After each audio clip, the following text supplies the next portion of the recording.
with an O. ODD or OBD? I think I used that one before. I used it for streaming. Streaming. I would draw and like out on my computer, and then I would have people watch me on Twitch. Oh, you can use it for that? I think so. I think that's what I used it for. From where I'm sitting, it looks really familiar, but Okay, that's cool. I never would have thought of it for that. And like Kristen,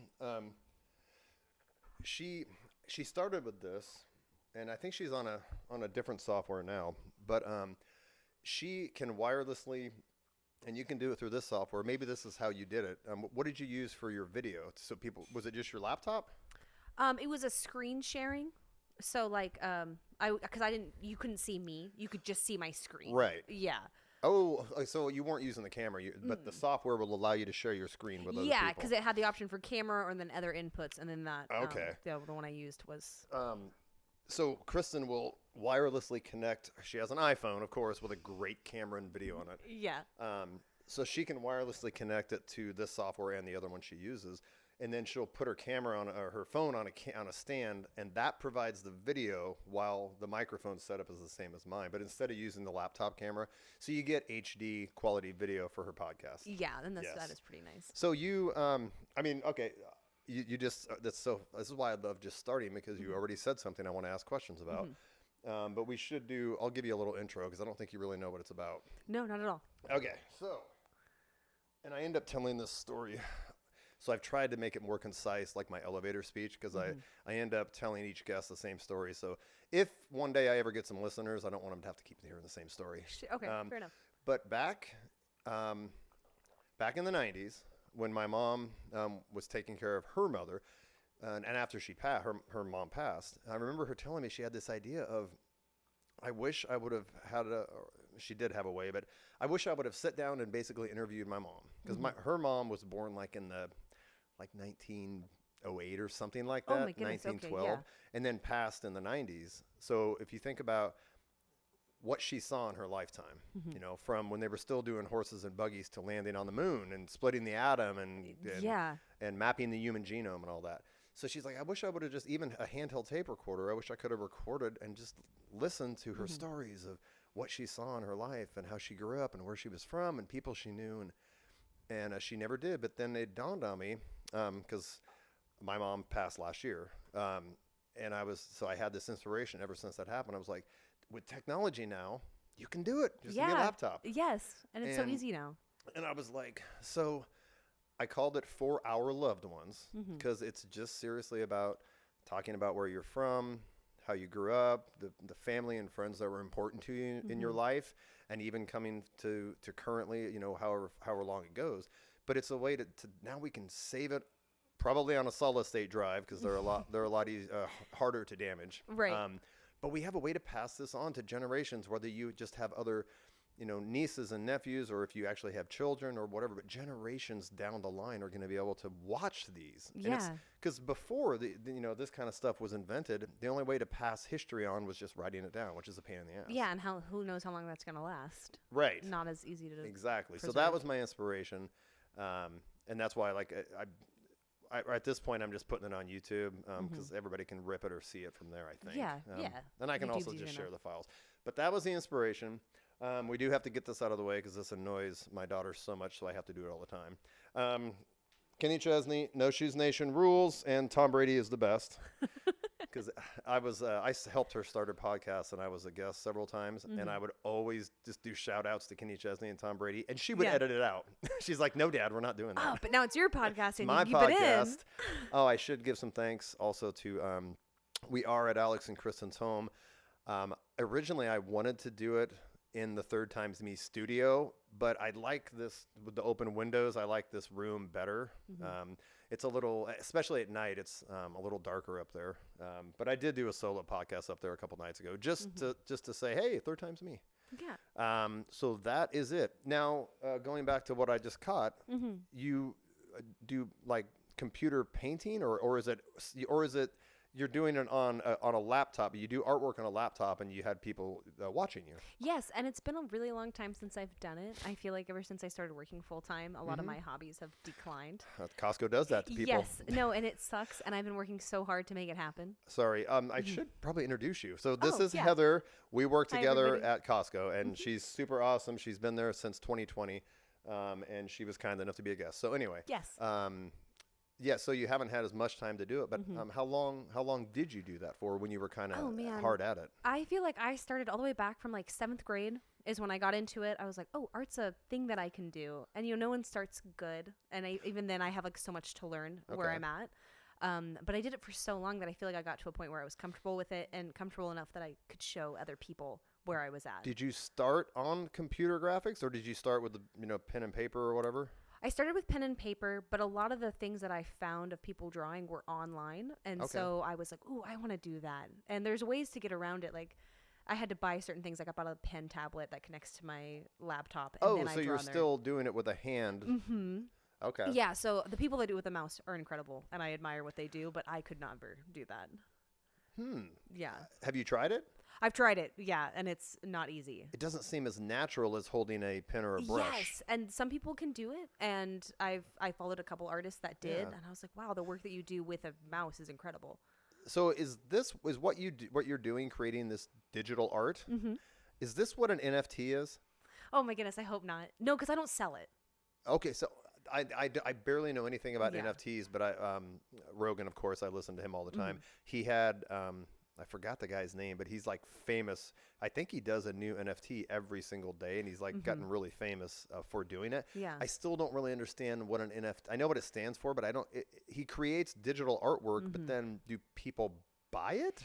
See, I am so uneducated about NFTs, but I've heard it's similar. Like they create something and they sell it online, and then it belongs to the person that bought it. But what's so tricky about Can't buying you just is- copy it? Yes, you can copy and paste it, and so it's like, what's really causing them What to gives it own the value? The rarity, I've heard. And how do you keep possession of it when anybody can just?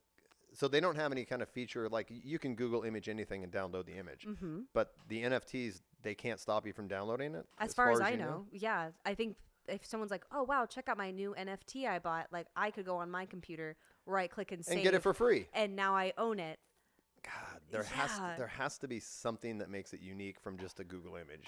I just don't know that much about I it. think, So yeah, neither do I. I think it's just the talk around it, the buzz around it, the idea of owning something on the internet that no one else can. isn't that what cryptocurrency is? And I'm pretty sure it is. Again, I don't know I everything feel like about these things it. are connected. Yes, no, very closely connected. People used to Okay. buy NFTs with cryptocurrency. Oh, Jesus, of course, it's a and- sign of the apocalypse. So you started kind of getting into art in the 7th grade with pen and paper, and then how long was it before you started doing it digitally? It took a while. Originally, I used my parents' old their printer scanner to scan my pencil drawings and then Oh. upload it, and then I would try to use like the tools with the mouse to like outline it and then make it into digital art, like Oh color wow, it that's digitally. quite a process. Yeah, I got so into it. It was so exciting, and it was something fun for me to do at that age. Because just scanning a painting on paper or a drawing on paper, scanning it didn't give you the digital look you wanted, so you'd have to go back over and trace it.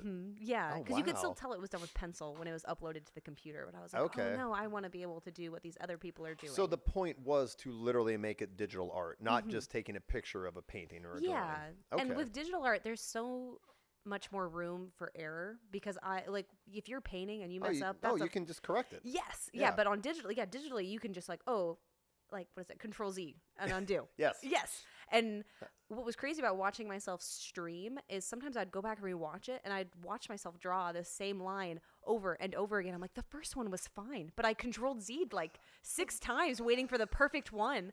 And so there's there's pros and cons to it, but I think physical art there's a little bit more like, oh, that's my line and I'm calling it good. Like I'm not going to go back through the effort of undoing You could it. almost compare it to a winery making a certain vintage of the wine. That vintage is what it is. It You is what can't it is. change it. No, and you hope it turns out good. Oh my god. Yeah. So you're when you said that you went back and watched yourself draw the same line like 6 times, and you're Yeah. like waiting for the perfect one. Have you seen that movie Jobs?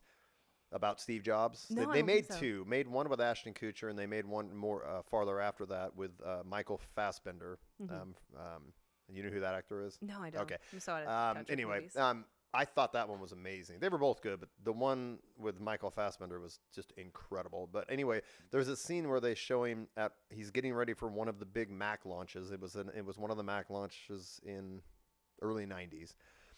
And it's all the backstage setup where he's got one of his software engineers, and he comes up to him. He's like, because they have a big screen in an auditorium, and he wants the wallpaper to be this image of a great white shark coming at you. And he's with a reporter who's shadowing him. So in front of the reporter, he's talking about this, and he goes, that's the perfect shark. And the smart-ass software engineer says something like, what's different about this shark from the other 33? Like, nothing. And he's like, yes. Steve Jobs, same thing. He made the engineers show him 30-something different fucking sharks. And he's like, oh, that's the perfect one. Oh, and that's the that engineer's one. like, Yeah. they all look the fucking same. Yes. What I have found what's difficult with art in general is like when you picture it in your head, you have such a strong image of what you want it to look like. But to the outside eye, like if I present something to you, you're going to be like, oh, wow, that looks great. Even if because you have no idea what it looks like in my head.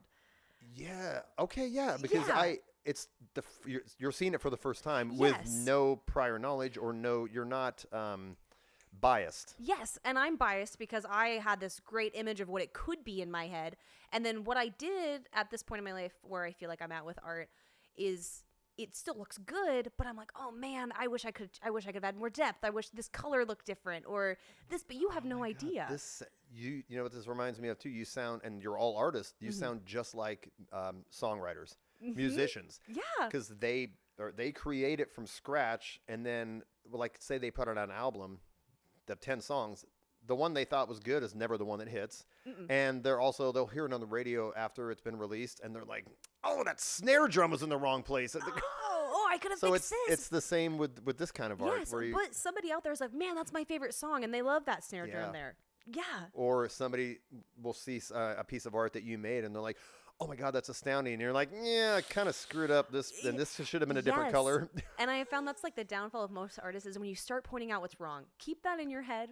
Let you know, like you get to know that, but you don't have to share with everybody. It's so easy to bring yourself down and be like, oh no, look at all these things I did wrong. So accept the positive feedback is what you're saying. Yes. And learn how to take a compliment. Yes. That's therapy. Yes. It's not as easy. You always want to be like, oh, but didn't you see this mistake I made? But they probably won't. I read somewhere that people, when they go to the Louvre, like any museum, they'll spend maybe 5 seconds looking at a painting. And that's like max. Like they'll walk by and be like, oh, that's pretty. But as an artist, you spend hours looking at it. So you know all the mistakes. But that's not to say that someone's going to recognize them. Oh, my gosh. Yeah. So started with the pen and paper. Okay, so the process of... Because you're freestyling image. I mean, did you find yourself doing specific types of art? Was it nature scenes? Was it animals? Or was it like what's the crazy guy that cut his ear off? Banksy? No, from back Van in Gogh. history. Van Gogh. Yes. Is it impressionistic art, or abstract art, or what's your thing? Or do you have a thing? A lot of it was like people and characters. I would get inspired from like what I saw on TV. Okay. And things like that. And I'd be like, oh, I want to add to that. Or I want to make something new out of that. Okay. And there's a lot of communities for that, like online. So you'll be inspired by something you see and then kind of go off and make something different out of it. Yeah, it was my way of like almost making a discussion out of it. Yeah, which was really enjoyable. And so you drew now like actual portrait type pictures, or was it more I don't want to say cartoon, that seems insulting, but were you doing like cartoonistic versions of humans, or were you actually just drawing people as Mostly people? It was just people. Okay. Yeah, and I liked like the expression work with it and finding like ways to make a person look like a person and then all just look like the same face over and over again. You can draw like a profile or a portrait of a head, of a face. I would hope so. Sometimes. That's on a good day. insane. Yeah. And you speak of you have the image in your head and then you're trying to transfer it to either paper or the digital form. It's just the way the artistic brain must work, but as you're following your hand, you see what's in your head. How do you, and is it just years of practice, how do you know exactly where to put that pen or pencil stroke to make it look like what's in your head? I think a lot of it is practice. Like the more you practice, the better you're going to get. People are like, oh, practice makes perfect. Practice makes progress. But it's hard to reach that like perfect point. Okay. I found a lot of art comes from like shapes. If you can make it look like what you want it to look like, okay. then people usually understand what Okay. it is. So I don't usually go into like, oh, I'm going to draw a hand. I'm like, well, this kind of looks like a square and these kind of look like this bit. Oh. And then you define it from there. And then people are like, oh, that's what that is. So you're almost doing an outline of it and then fine-tuning it into a hand. Yeah, something like that. Oh, okay. Yeah. But again, I think people that can do it, I mean, there's something, they're wired that way. Yeah. I had a guy that I went to high school with who could just freehand, like he did it in like 10 minutes in one of our classes when we were supposed to be doing homework. But he drew just a picture of one of the football players and he just freehanded it. And the way he described it is he says, I see the image in my head and I put the image onto the paper and then I'm just tracing it. Does that make sense? Yeah, I think, to be honest, I think everyone has a different way of doing it. Okay. Art is one of those things that I think if you talk to like 100 different artists, they'd all have a slightly different way of how they do things. Yeah. Yeah. Yeah, and I'm sure the same is true of any artistic venture, Yes. whether it's music or painting or whatever. I look forward to when you interview like a musician. I would love to hear Oh, what they have. Or yeah. if you already have. Oh, no, I haven't yet. Yeah. Well, I mean, Alex and Kristen were on my podcast number 4, but we didn't necessarily go into music. It wasn't really about that. It's a hilarious episode. But yeah, like, and he knows enough people in the bands and stuff. I would love to. And well, Kristen on one of her episodes interviewed the lead singer of the band JC Proof. That's who rehearses here. But I definitely want to get some musicians on because I just pick their brains and learn from it. So 7th grade on, starting to advance into the digital artwork, and this obviously doing this all through high school. And are you pretty much self-taught, or did you actually go to like classes or training? No, I'm pretty much self-taught. I looked up a lot of like tutorials on YouTube. I think that's it. And then like a lot of artists will post their progress. I took an art class in high school and it just wasn't for me. Maybe the teacher wasn't. So you did try an art class. I tried it and it actually really discouraged me. He was like, I don't want to see any kind of this type of art. He was very focused on what art was. And I'm like, well, I don't know. It was just kind of a bummer. Like it didn't. Do you feel like maybe it was too basic of a course that you were already past it? Probably. Not to be arrogant, but if it's just a basic intro to art course, you were probably beyond that by then. Yes, and it was a high school teacher who had his very set ideas what art was, and then after that, I don't think I ever really took one. Okay. Yeah, a lot of it was just self-taught online. Oh, YouTube. tutorials here, tutorials there. That's how I taught myself to play guitar. I would just pick a song that I wanted to learn to play. I'd find there's always some video of somebody showing you the chords. As long as I know where to put my fingers, and then it's just practice, obviously. Yeah. Oh my gosh, that's so funny. Yeah, I think a lot of people underestimate what is available online. It's kind of scary sometimes. Yeah, you could learn most anything you want from YouTube if you look hard enough. Yeah, my little Nissan truck that I normally drive, you saw it parked out front. Just last week, the friggin' the windshield wipers broke. Like the motor was still working, but the linkage that connects the motor to the actual wipers came loose. I had to watch a YouTube video. Yeah, but you fixed it. But I figured out how to do it myself because I wasn't going to pay a shop $200 to fix that. No. So did you? What happens? Oh, I guess let's get into your origin. Born and raised. Where are you from? Was born in Vancouver, Washington.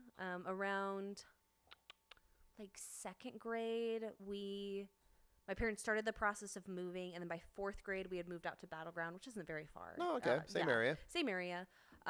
Lived out there until high school. Graduated out there, Battleground High School. Okay.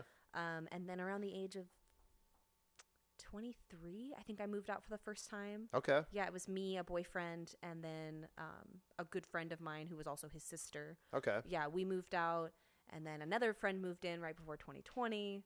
And then we all lived in a house together during quarantine, which was awesome. I cannot imagine living alone during that. I know a lot of people would be not good for the mental health. No. Having my friends there was like huge for me. Like just I don't know. Like I said, I just can't imagine going through all that by yourself. So maybe I'm just trying to do the timeline here. You might be younger than I thought you were. Do you mind saying your age? Oh, I'm 27 at 28 That's what I thought. this year. Yes. Okay, so I was right. Okay. Yeah. But you said you moved out for the first time at 23, and then so I guess so that would be only 4 years ago. Okay, that wasn't that long ago. No, it wasn't so long ago, but I moved quite a bit in that time. Okay. Time flies, though. It does feel like I've been out is. of the house for like much longer than I have been. Yes. Yeah. Siblings? I got 2 siblings. Well, technically I have 3 siblings. 2 biological siblings, and then one was adopted after I moved out. Okay. He was over 18, so it's hard to call adoption, but he came from like a rougher household, and my parents, I'm sorry? like a rougher household. Oh, okay. Yeah, and my parents were like, "Hey, if you need a space, we got you." Right. And he has lived there for about 4 years. Oh, that's super cool. Yeah. It's kind of funny because his name is Tyler, and my younger brother's name is also Tyler. So we got 2 Tylers in the house, and then my older brother's Josh. Oh, you have an older brother? Yes, yeah. So older brother Josh, he's 2.5 years older than me. My biological brother Tyler is about 5 years younger than me, and I think my adopted brother Tyler is also 5 years younger than me. So both Tylers are about the same age. Yes, they knew each other. I know that's funny. We have tried to figure out a system how to refer to them, and it's all over the place. We've tried TJ for my biological brother. If that works for the initials. Yes, but I think my adopted brother his middle name is also James, and geez. so yeah. Of course. But he's done great there. I think it's a great change for him. Okay. But I never really grew up with him, so I mean, he's awesome though when I see him. What your parents what they do for jobs? I mean, okay, so my dad is so funny. He worked for Papa Murphy's for years. And I guess just not because of this, but Yeah. it just came up. Obviously, we're just talking. So anything you don't want to talk about, if I ask, you just say, never mind. No, of course, yeah. No, my family's awesome. I like them. Okay, good. Yeah. So there's no broken home stuff. No. Of that Parents to are dive into. still together. Not that you can't have a whole home with parents separated. Exactly. But I love how you qualified that. yes, no, I don't want to I think full homes are wherever you feel loved and Absolutely. appreciated at. But my parents are still together. They're still married. I think they're coming up on 30 something years. Oh my God! I want to ask them what's that like? What do you two is that? talk to each other That's about what every I'm night? Saying. Oh my goodness, you guys have been together longer than I've been alive, obviously. But Like you wake up in the morning and one looks at the other and says, "I don't know. What do you want to do today? Kill you. Kill No, I'm you. kidding. The same thing I've done for 35 years. No, that's horrible. No, not to say that my parents haven't been through rough patches, and that was important. Any successful to see relationship has its ups and downs. Yes. But.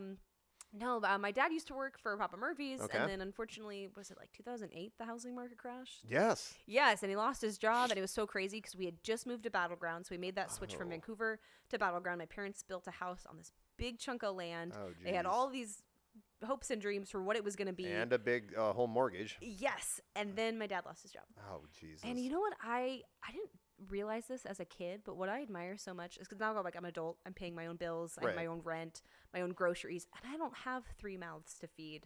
4 mouths to feed, I guess, if you're counting everybody else in the family. I can imagine what that would have been like. The pressure. And the pressure and how well they hid it. I knew something was going on, and I knew we were struggling in a sense, but they did so good at pretending, no, everything's fine, everything's normal. We're gonna get through this. And I had no idea. I can't imagine what that must be like, losing an entire chunk of income. And my dad was pretty high up. He was I think general manager, so he had a couple different stores underneath him. So I imagine the income was good. I mean, I was That's a lot of lost income. Right. And I was stress. Yeah. And then my mom was working for the school district at the time, so she was part-time, just side income kind of thing. And then suddenly that was the only income. Yeah. What the hell? I know. I've never gone into it with my parents because I'm well, that's their business. And if they don't want to talk about it, totally fine. Let's get them on the podcast. Honestly, come on over. Yeah, we'll just do it at their house. Yeah, I'd be fascinated to hear what they'd have to say. I bet that's a great story. And I would assume now, they seem, just a little, I know they seem great. You're obviously very well adjusted. So they probably would be happy to share it with you. Maybe it just never came up, It didn't. And at the time, I think it was appropriate for them not to share it.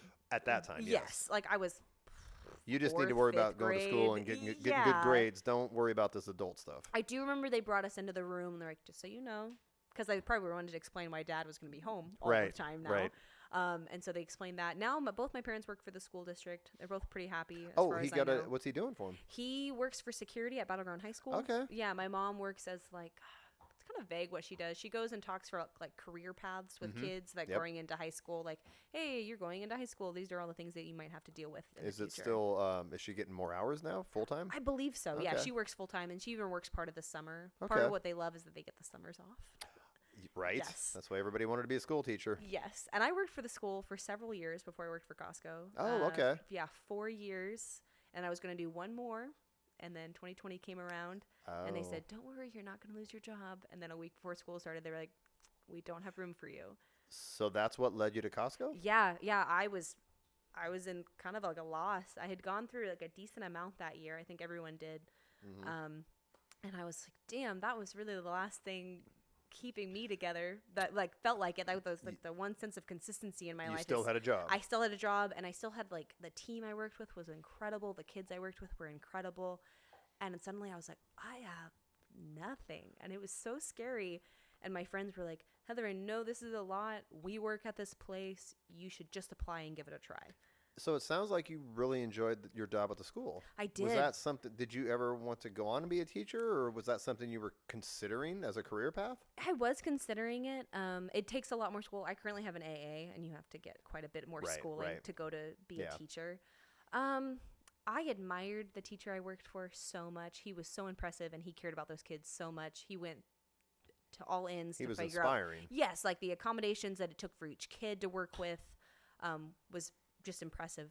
Wow. But I also saw the amount of stress he was under and all the work he took home with him. And they don't make enough. And they teachers do not don't get make paid enough. for what they do. No, they do not. No. Yeah. So it was in the back of my head. I gave myself one more year to decide, and then that year was kind of, I was like, oh shoot, I have to do something else now. I don't have time to decide. So you had friends that worked at Costco, or? Yeah. They work at 772, which is a store opposing to ours. Yeah, you went to the better Costco. I did. Hi, Greg. Oh, a lot less busy, and I've heard like that store just gets crazy. It's a But zoo. yes, Yeah. no, two of my closest friends work at that store. Oh, okay. And I applied for both. They just one just so happened to call me first, and I wasn't gonna say no. Same with me, right? Yeah, yeah, but I mean, it's treated me for needing like a panic job. This one has been awesome. It's actually, if you want it to be, it's a career. Yes, no, 100%. That's one thing I kick myself. Like, I wish I would have got into Costco when I was in my 20s. Mm-hmm. I would already have over $1 million in my 401k, and I'd be thinking about retirement soon. I'm just like, what was I thinking? I was an idiot. Yeah. What did you do before Costco? I know this is. I have had me, it's not about me. I just want to know. I'm curious. I've had so many. I've had about every job you can ever have. Right before I went to Costco, I did about 2008 to 19. I had I was a DJ. I had a DJ business for about, let's see, 8, 9, about 12 or 13 years. Started off working for other people, and it started off as I was just a karaoke guy. But then I slowly started buying my own equipment, and I started learning how to be an actual music DJ. And then from like 2009 or 10 until I think 2018 or 2019, I was a full-time self-employed DJ. My regular gig was at a place in Gresham. I did DJ on Thursday, Friday, Saturday nights. No, sorry. Friday and Saturday night was just DJ music, dancing. Sunday and Wednesday was a mix. I always mix DJ music, even on the nights I did karaoke, because I don't want to just do a stream of karaoke singers. It's annoying. Yeah, I feel like that'd wear off. You got to like mix in music, especially I don't want to just cycle through the same people singing. But I actually made a decent living. And then I would also have gigs at other bars. So I was basically 5 nights a week doing the DJ thing, and it's not a good environment, especially when I was doing that in my 40s. Yeah. And I'm like, okay, Pam at one point was like, you got to get a fucking real job with benefits, dude. Okay, yeah. And comparatively to where we're at right now, I doubt there's a lot of benefits that come with DJing. I had to pay for my own insurance. Yeah, self-employed, essentially. But yeah, I've also been a truck driver. I've done construction, worked in warehouses, obviously, worked in grocery stores, pumped gas. I haven't really. I was a city and county employee for about 8 years, so you can kind of call that a career. But yeah, other than that, I've just bounced around until I landed at Costco. And do you think that's where you're going to be until? Oh hell yeah! Oh yeah! Oh my God, I'm never leaving. Okay, that's fair enough. I'm tire shop supervisor. I'm making good money. I get benefits. I get a retirement. I just got to put in at least another 15, if not a few more. I'm hoping I can be done at 65. That would be nice. Yeah, but the tire shop seems like a good environment. It's a great environment. Yes. Yeah. I never. I've said this before. It's not like every single day I just am excited to go to work, but I never dread it. I've had jobs that I dreaded going to work. Yeah. Like, obviously some days I'd rather go snowboarding or something. Of course. But I never wake up and just like go, and slip my wrist. I don't want to go to work. And some people are there though, and I think it's important. Like even if you're at a place that is so good, but like you're not happy, it's something to evaluate. Yeah. Yeah. Or maybe you can find somewhere in that place that you could be happy, but maybe you're not there right now. Yes. There's nothing worse than having a job you hate, because that just wears you down. And that's like 8 hours of your day, more, with commute, and we don't get paid for our lunches, so it's like 8.5 for us. Right. Yeah. Yeah, that's a lot.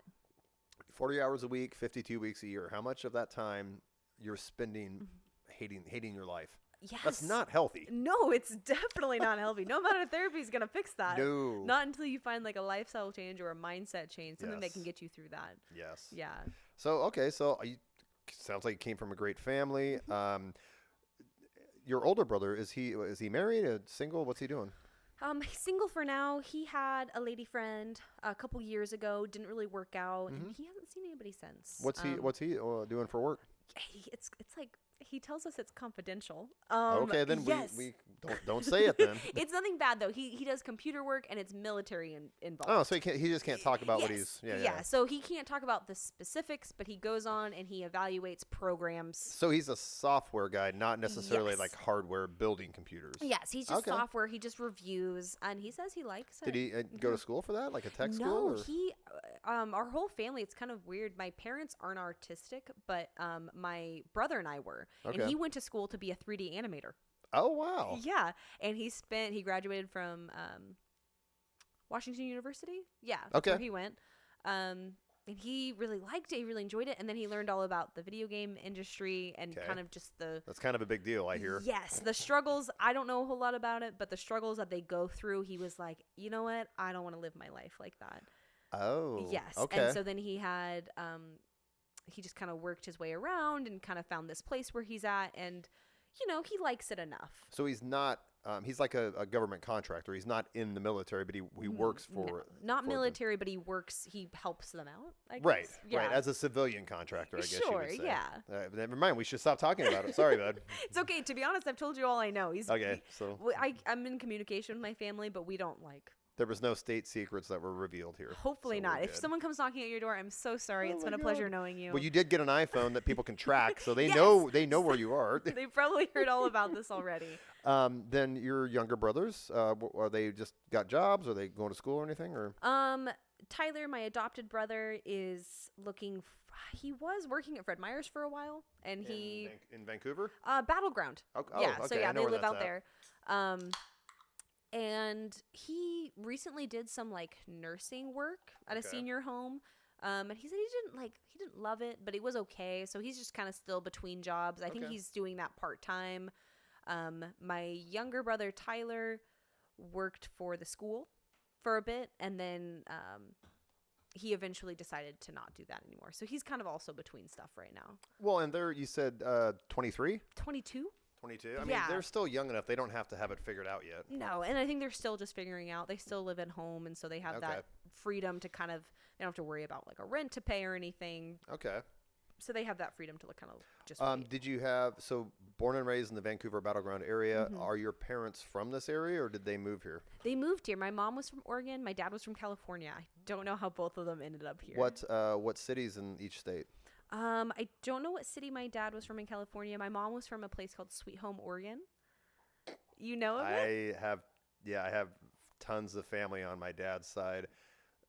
So I spent a lot of time as a kid down in Sweet Home and Lebanon, and I still have family, cousins and uncles and stuff like that. Yeah. So I know the area very well. Yeah. My grandma did live down there for the longest time, and then she lived in this huge house, and she just got old enough that it was like too much work. She couldn't go up the stairs, and so she renovated it, sold it, and she actually lives in Battleground now, pretty close to my parents. Is your mom about my age then, 50? Okay, if I'm... Pressure's on. Your mom's going to get mad if you don't know when her birthday is. If I'm 28, she is 58. Okay, so yeah, she had me when she was 30. So same last name. Same last name, Davenport, Carol Davenport. Hi, Mom. Okay, it's not ringing a bell, but if she's from that area, I guarantee she knows some of my family and stuff. Oh, that's crazy. So we gotta connect. We gotta see if she. Yeah, we have to get the parents on the podcast. Yes. So we can tell stories. So your dad. I'm sorry. Let's not finish with your mom. How old was she when she left Sweet Home?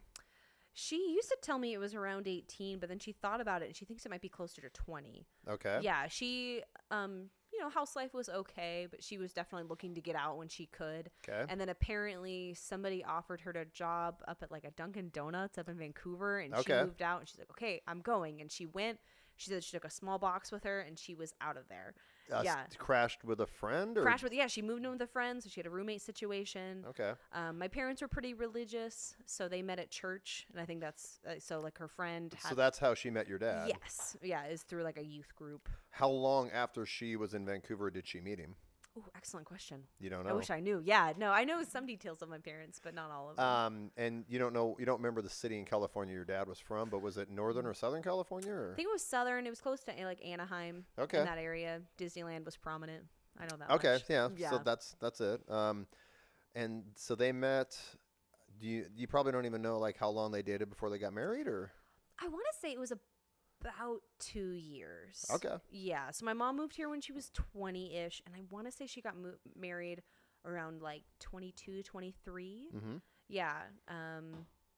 Yeah, and then they waited quite a bit. They had my older brother at 27, and then me at when they were 30, and then Tyler was a little longer. He was like 35. Okay. Yeah. For my mom, I'm seeing my mom's age here. Yeah.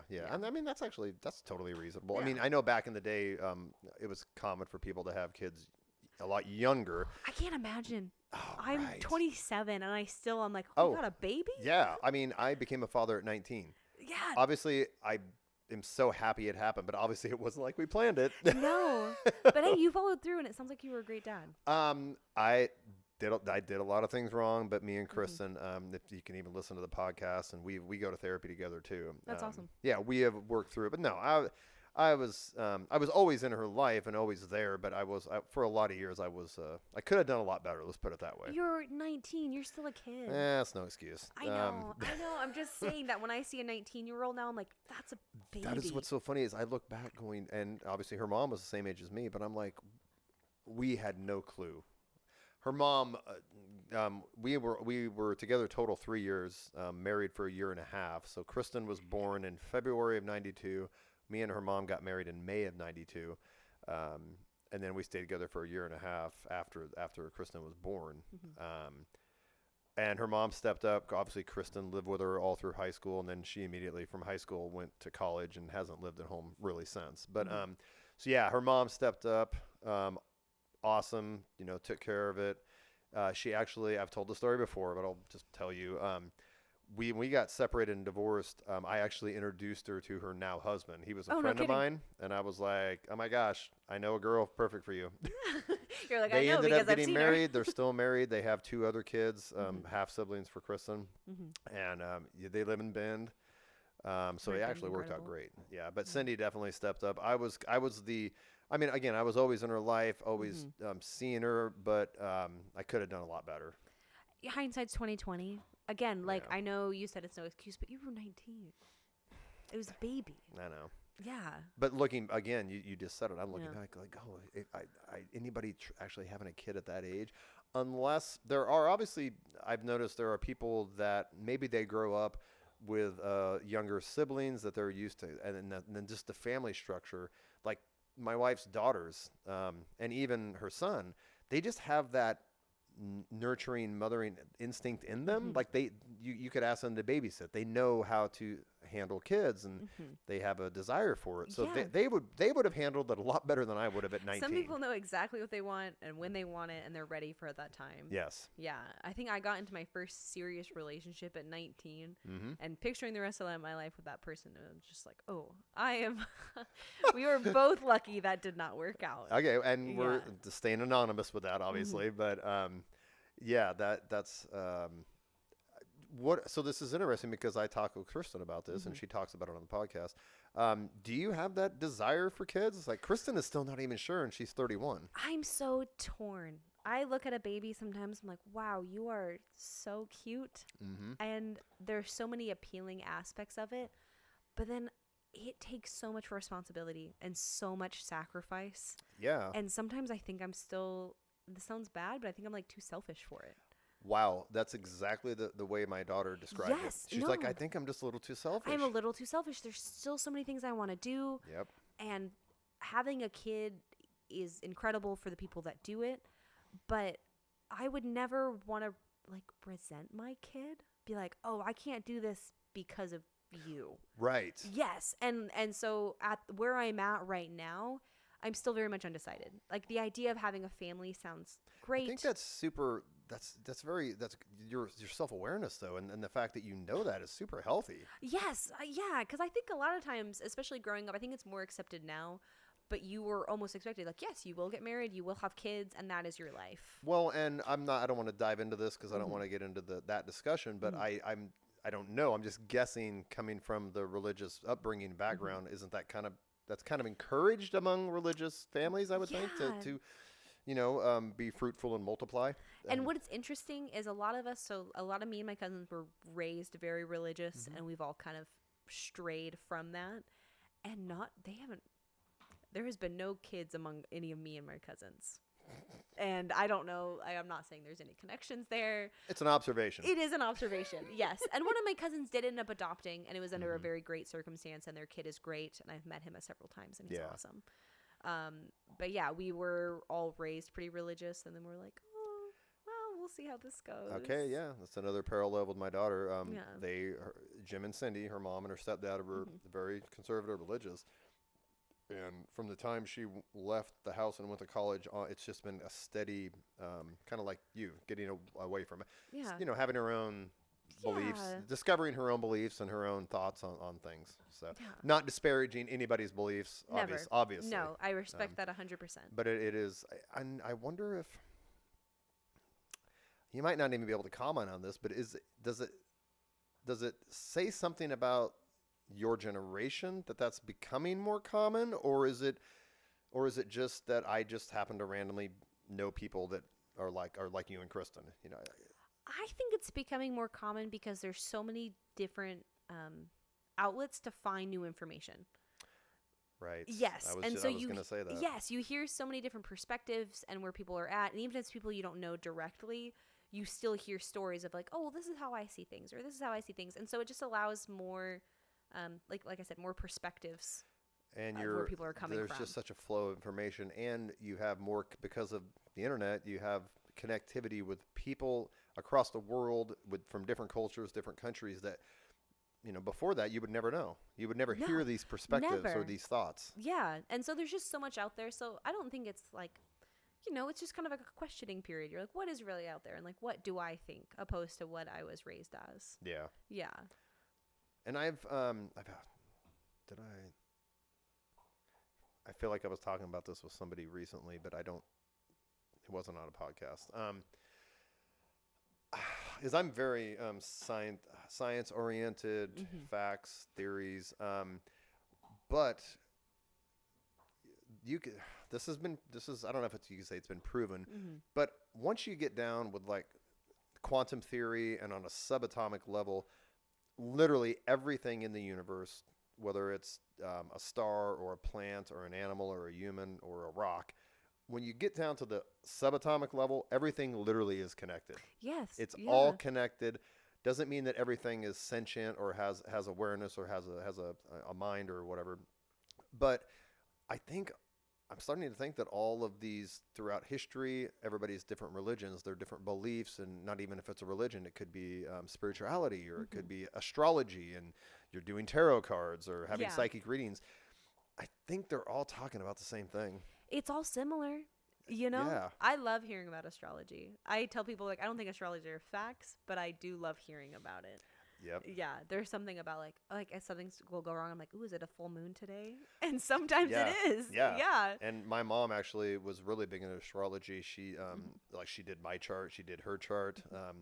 Apparently, so I'm an Aries, but I have a Libra rising. That's my rising sign. I'm still not sure what that means, but I think my mom told me that that's your rising sign is what you show to the world, how people perceive you.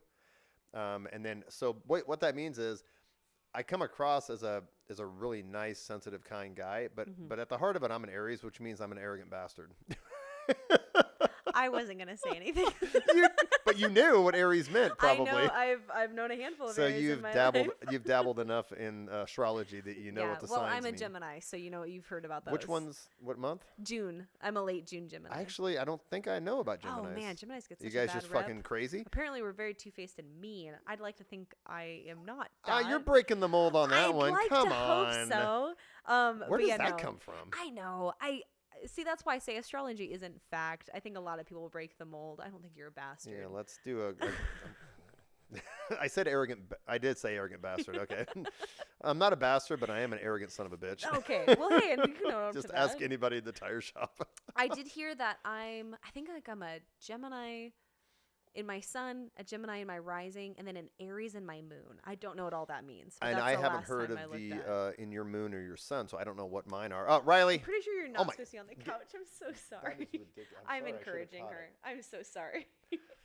And this is going to be a video. My daughter's going I to know, see this, she's gonna- and she's going to yell at me, not you, Heather. Hey, come on, you gotta get down. It's I don't like, want you kids let to Riley yelled get on at. the couch. Oh. Riley has been a guest on a lot of the podcasts, though. Oh, a lot she's of sweet. third times me. She is the Yeah. sweetest dog ever. She just she thinks she needs attention all the time. Yeah, look at her. She's deprived. She's like, look Stop, at me. Look you at freaking me. neglected dog. Oh my gosh. Okay, so all the siblings are out of the house. Your parents are still working. Was there so when I was originally going back to ask about where your parents both grew up, and then they moved here, obviously. So you don't have extended family in the area, like aunts and grandparents and? Yeah, they're actually all in the area. Oh, really? Okay. Yeah. I have one uncle on my mom's side who is military and he moves around quite a bit. And to be honest, I could not tell you where he's at right now. But everyone else is here. Okay. Yeah, in Washington. They all kind of followed your mom and dad almost. Yeah, or they almost, it's more like they didn't leave. Actually, that's an excellent question. Why did my grandparents, on my dad's side, my mom has her grandpa passed away when I was pretty young. And she moved up to Washington from Oregon. My dad might have moved with my grandparents up here. It might not have been a solo move. Okay, now so that that I'm explains thinking about why it. they're up Yeah, here. because I was like, why are they here? But I've been to his childhood home, and they Okay. still live there.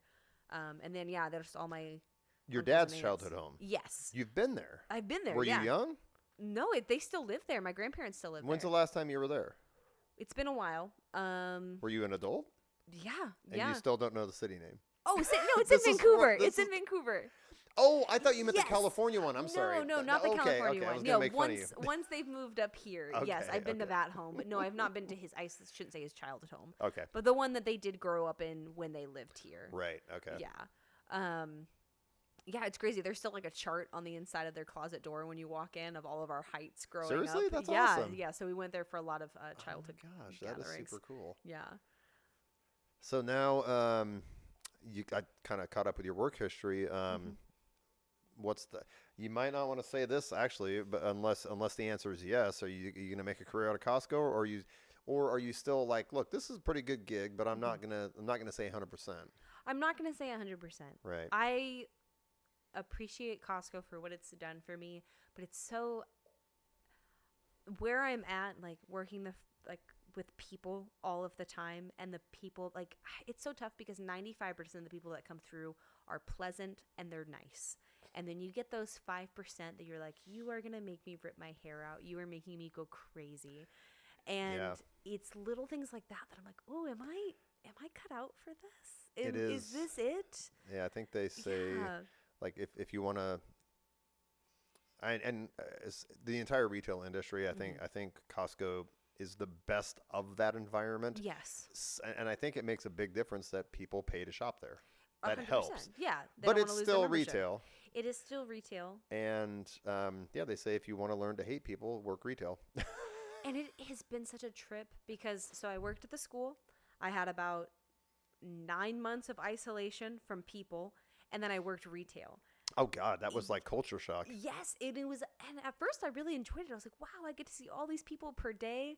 And then just slowly all of the ones that are not so great kind of creep up on you. And you're like, wow, this is hard to deal with. And I don't love this. But it's not a for sure thing, Right. you know, like I said, Costco pays super great. It has the great benefits and the things that I do want to take advantage of. I guess I still just need to figure out what I've been dragging my feet on. You know, maybe I just thought of this when you said that. Like Brian Barney went to this, but they I don't know if you want to call them. Costco does those like career fair things a couple times. Have you ever considered going to one of those? No, but I've seen the poster for it. Because Brian went to one, and there are opportunities at corporate that can be really cool, and it gets you out of the store. There is potential for advancement. Yeah, and what Brian did learn was, no matter what, if you do want to go to the corporate office, no matter what position you get there, you're never going to take a pay cut. Which is nice. Yeah, so you'll at least make what you're making, and you don't have to be in a warehouse. But I mean, yeah, if you're still open to, if you're not sure, I would, check out the next one they do. Yeah, because there's a lot of opportunities at Costco that aren't in the warehouse. Yeah, and I think that's just what I'm looking for, is something just a little different. Yeah. Yeah. Sometimes like the crazy shifts, or like, oh, you're working 10 days on and you get 2 days off, and then, but I mean, like, also I do that to myself because when I ask for my days off. Do you have to does that happen with your schedule? You don't have a set schedule? No, I don't think I've ever had a set schedule. Oh, wow. Yeah, but then I do it to myself because, like, when you ask for days off, they'll be like, oh, do you want to take it as your regular days or your vacation? And I always ask for my regular days because I'm a hoard of all my vacation and my sick pay. Yeah.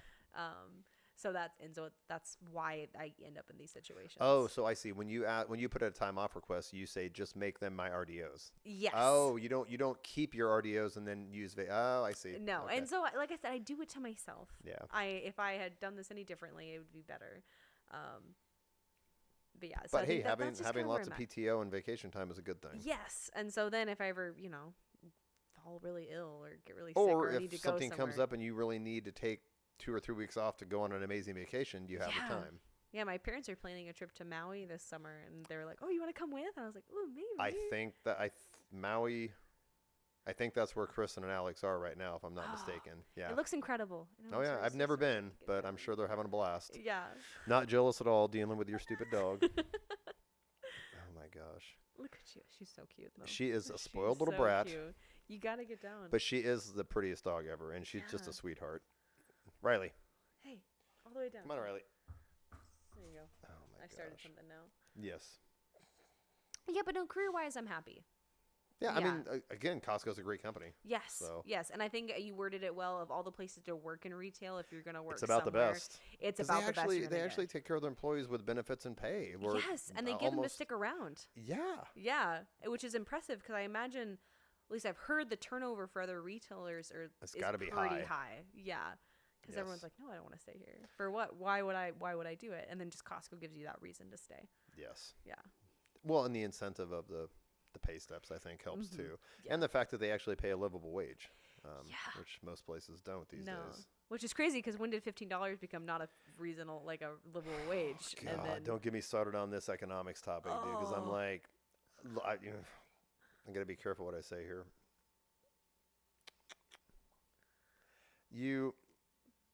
I'm all for companies paying livable wages, but I also believe that not every job was designed to be a career. Yes. No, some jobs are entry-level jobs for high school students. You're not supposed to be able to support a family if you work at Wendy's. And now that we're paying them more, it's $15 for a number 3 meal at Wendy's.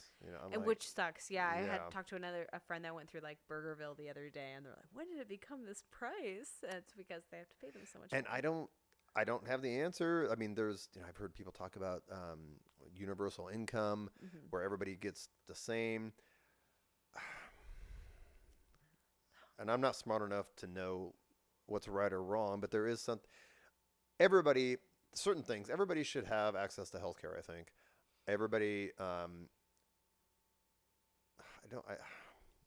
there's an incentive to capitalism because you aren't going to get the best and brightest doing their best work if there's no financial motivation.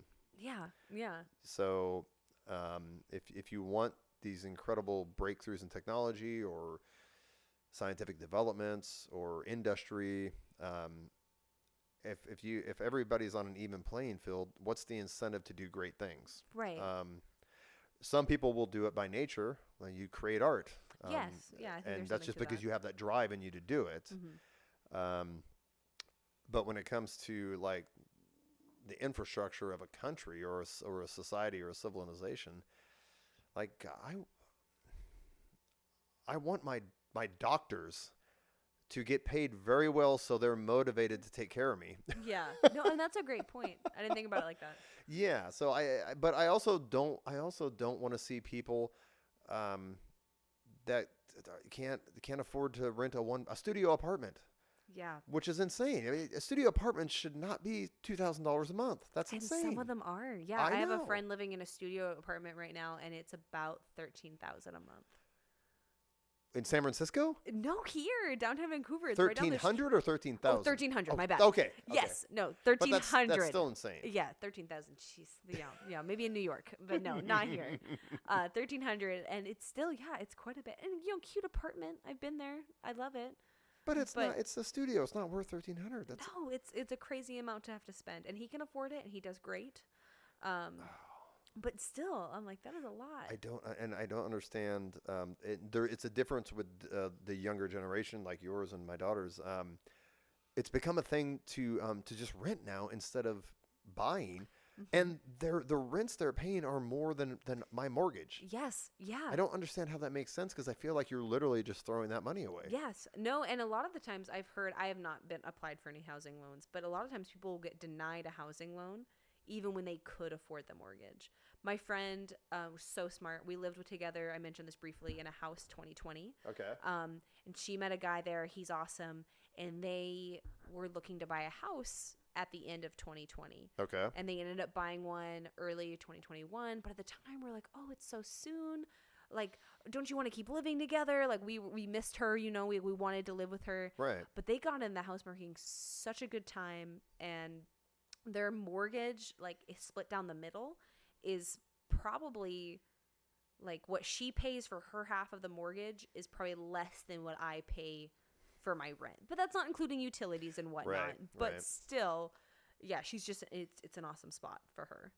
Because they're actually paying towards something. Yes, they own a home. You're not just writing that check that goes nowhere. And mine's going straight to my property manager.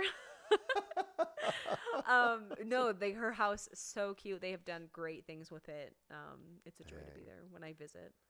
Well, and so now that talking about your crazy work schedule, you mentioned that you haven't had as much time for your art as you used to. Is that something you're working on or trying to figure out a plan to be able to? And is it what's like the next maybe step you want to do with it? Are you going to stick with the digital art, or you want to go back to paint and pencil? Or I paint sometimes. I painted some canvases for my parents a couple years back. They gave me 2 really big canvases, and they were like, they just said, do whatever, and we're going to hang this in our house. That's awesome. Yes. No, it's incredible. They have a whole room. It's like their dining room, and it's covered with me and my brother's art. That is so cool. Yeah. No, and it's a lot of fun. I think one day it'd be fun to like tell a story with it, like do a comic or something. Just like a short story. Like a graphic novel almost? Yes, yeah. I think that'd be a blast. Have you ever dabbled in doing comics and actually coming up with the like script or the dialogue, whatever you want to say? Here and there, like when I can. I had the idea for it, like it was early, maybe like 2018, 2019. And I felt like it was getting in the works. And then I started working a lot. Yeah. Yeah. And I think it's just finding that balance, and I've yet to find it. I feel like a lot of like my love language with people is quality time. And so when I'm not working, I'm usually trying to spend time with somebody I care about. Okay. Or somebody, like I'm trying to do something with somebody. Okay. But then sometimes I forget. I'm like, oh, you also have to spend time with yourself. You have to spend time with yourself. Yes. And I forget that all the time. Like I can't remember the last day I maybe didn't do something. Which is, I mean, I'm happy because I get to see my friends and my family. Right. But also I'm like, what about, I have to spend time with myself too. And is it more because, and you don't have to answer this, is it more because that is your love language and you're like, I just want to hang out with my friends. But would you don't have a problem spending time alone, but you just have that. No, I don't. Just have that urge to spend quality time with friends and family. And I think it's so sweet when someone's like, oh, I want to see you, or I want to hang out with you, or I want to do this thing with you. I'm like, oh, I'm honored. I'd love to spend time with you too. That so explains why you're the first like Costco employee that's done my podcast. That's so, because this is because I've gone through this with Kristen. You put 100 invites out. And some people initially say, oh yeah, that'd be great. And then you try to pin them down and it just never happens. And I hope you didn't feel that way with me. I No, felt like I was I was just going to say, Yes. now I know why you were like, oh yeah, I absolutely do it. Right. I just think 90% of the people are just, they kind of end up flaking it off and it's hard to book guests.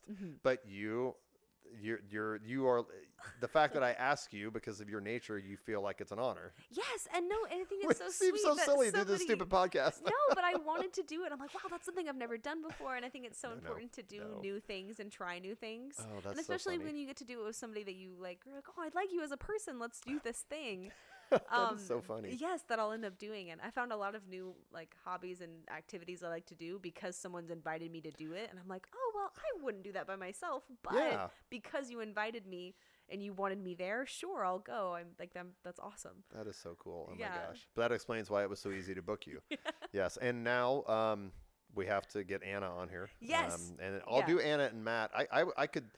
I could do them together, but I also want to do them separately. Yes, no, do like a joint, like do them separate and then bring them together. That would be funny. I think that'd be awesome. So the rule I've learned, three people on a podcast is pretty much the max I think you should do, because otherwise it just ends up they start talking over each other. But for the purpose of this podcast, for what it's designed to be, we really need to be able to focus on the one person. Yeah. Although I mean, like Anna and Matt, we could almost do a combo, and I would just take time discussing each of their backstories. Yeah. And then of course Matt will be hitting punchlines over punchlines. So. But yes, that would be super awesome. Yeah. No, I think they'd both love to do that. I don't think this is an opportunity a lot of people get to just sit down. Which seems like, so silly. talk. I mean, well, okay. I will say, like, obviously the software is free. Everybody has a laptop.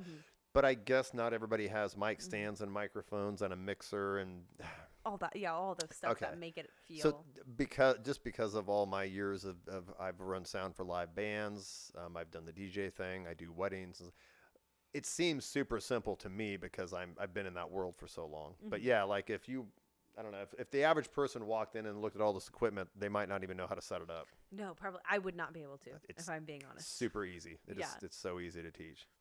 Do you journal at all? That's so funny you mentioned that because I did a few weeks ago, I did a solo podcast where I was just noodling, just sitting on the couch. And I think I even grabbed my guitar and like, I can play it here and the mic picks it up, which is so annoying. Everybody has to listen to that shit. But I was just noodling, through my thoughts, and I had the thought live as I'm talking. I was like, oh my gosh, now I know why I like doing podcasts and even solo podcasts. I'm not the kind that's going to sit down with paper and pen and write a diary or a journal. This is how I can do it talking. I can come home if I had a stressful day, I can journal through this. Yes. The spoken word is a lot better for me than actually trying to put pen to paper.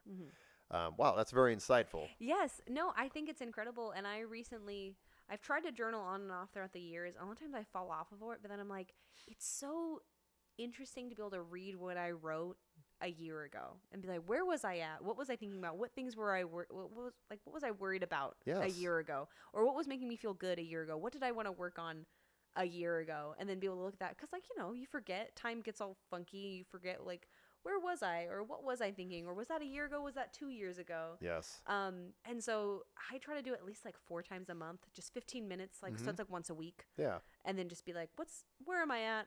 How is it going? And a lot of times, like, not a lot changes, between it, but it's still nice to be able to. But you're right. It's awesome to look back on a year or two later. I mean, and I'm sure I've kind of already done it, but it's not. It's only been like a matter of months, but or even a year. But like 5 or 10 years from now, it'll be kind of fun to go back and watch these. Yes. Because what I'm afraid of is 90% of the time I'm going to be going, oh my God, Ken, what were you thinking? You're an idiot. But you get to see that. It's for your future self. Yes. Yeah. As well as, friends and family. Yeah, that's actually, that's very insightful. If you ever wanted to dive into this, it is super easy to do. I could teach you in a second. And there's even easier ways to do it. Like Kristen has upgraded from using like a mixer. She basically got 2 USB connected microphones.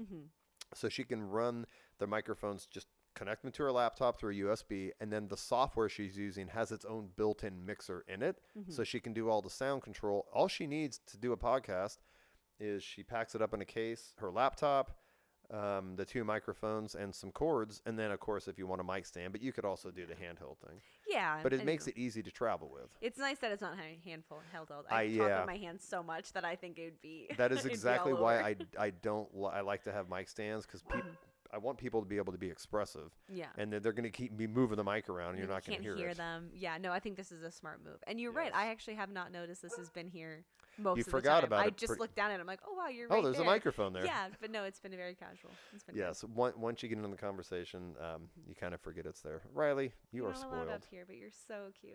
I'm noticing. Are you chilly? I'm feeling a little cold. I feel like I'm just going to turn it up a little. Okay. And by the way, whenever you want to stop, we can stop. I don't have to keep going too long, but I'm going to turn the heat up a little bit. Ow. And this is part of the fun of the podcast too, is when we take these breaks, I just keep recording. Make sure it's actually running. So we're at 65 minutes right now. It's been an hour? It's been 65 minutes. Oh my goodness. I guess we can wrap it up sometime soon. You said it usually runs about an hour. I've done 2.5 hour podcasts. Yeah. So there's no schedule. That's crazy. Time has gone by so fast. There we go. Do you want anything else to drink? No, I'm good. Both of those were incredible. Thank you. Yeah. Thanks. Well, let's thank McMenamins, because that's where I got the recipe from. Thanks, McMenamins.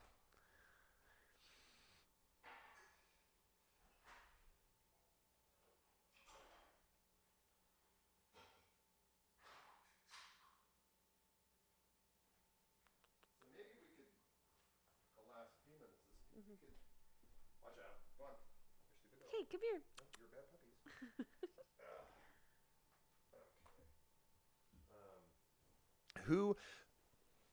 I mean, obviously we know a lot of people, the same people from Costco and stuff. But do you want to have to figure out a way to give you some royalties or like a finder's fee? Do you have people that would be interested in being on this? Probably. I mean, and I don't have to have names now, but as you think of family or friends or whatever. Yeah. And again, I can travel. I can take all this to their place. Yeah. But I definitely, because I want to. Kristen, when she first got into this, her first podcast. Did I send you her first podcast? Because it was just me and her. Yes, you did. Did I? I believe so. You sent me one with you and her. And it was on her birthday. Yes. Oh, did you watch that one? I watched a bits of it. Okay. Yeah. Well, thank you. That's awesome. Yeah, no, I know you sent me your first one of this one, and then you sent me hers, I believe. Okay. Yeah. I know it was a podcast with you and her. Yes. Yeah. And I've done a few of them, but the first one was for her when she turned 30.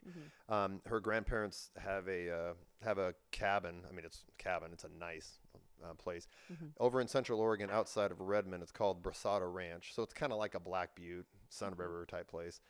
But she had her brother Michael helped us out. He's the one that turned us onto this software, and we did the first podcast there. She's up to, I think, 47 or 48 now. So she's really got into it, and she's running it kind of like a business where she is marketing it using social media. She's on Spotify. She's on Apple Podcasts. Awesome. She's on YouTube. She loves doing it and has a passion for it, but she also wants it to be a revenue generator eventually. Yeah, nothing wrong with that. Whereas me, I don't care. I'm literally just recording these and putting them out. I'm not trying to fucking market it. I don't care how many people watch it.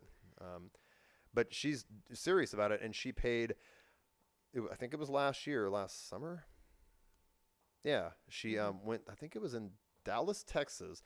They do a huge podcasters convention every year, and it was like a weekend event, or maybe during the week.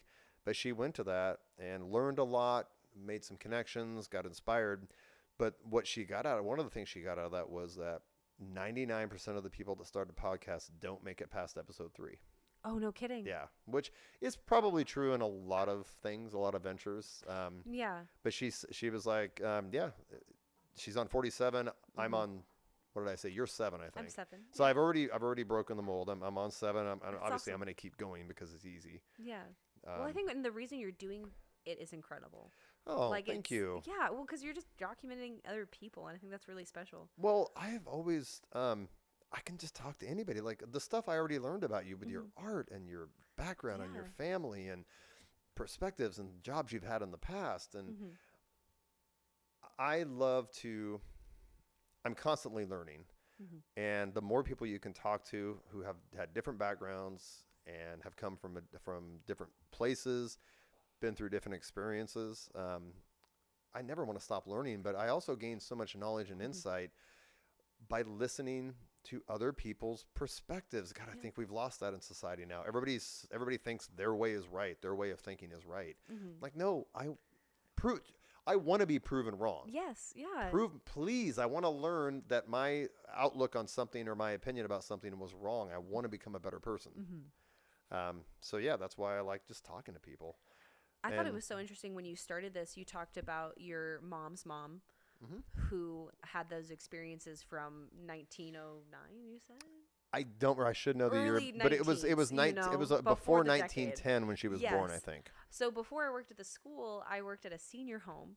Oh. Yes, and it was just, a job out of high school. I was cleaning the rooms, and then I worked in the kitchen for a while. I remember one time I was serving this lady.